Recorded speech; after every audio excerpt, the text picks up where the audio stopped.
सानह 9 मई में मुलविस मजीद 7 मुजरिमान को field general court martial के तहत कैद व मुशक्कत की सजाएं सुना दी गई। जिना हाउस पर हमले में मुलविस हसन खान न्याजी वल्द हफीजुल्लाह न्याजी को भी 10 साल कैद व मुशक्कत की सजा। मुजरिमों को कम से कम 2 साल और ज्यादा से ज्यादा 10 साल की सजाएं हुई। फील्ड जनरल कोर्ट मार्शल ने मुजरिमों को कानूनी हक की फराहमी समेत दीगर तकाजे पूरे करने की कार्रवाई की। ISPR के मुताबिक मुजरिमान को अपील करने का हक हासिल है।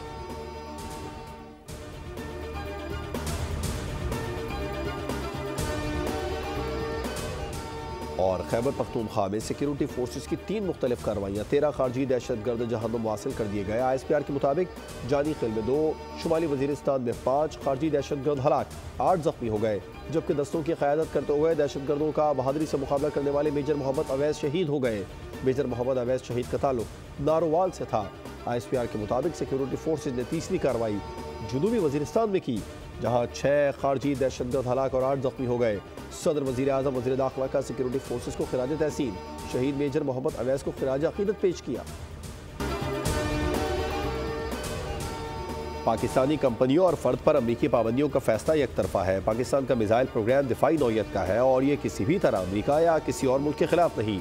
तर्जुमान दफ्तर खारजा की प्रेस ब्रीफिंग, कहा अफगानिस्तान में मौजूद दहशतगर्द गिरोहों के खिलाफ दोनों ममालिक की जानिब से कार्रवाई की ज़रूरत है। दहशतगर्दों की जानिब से आने वाले सोशल मीडिया पैगाम पर यकीन न करें।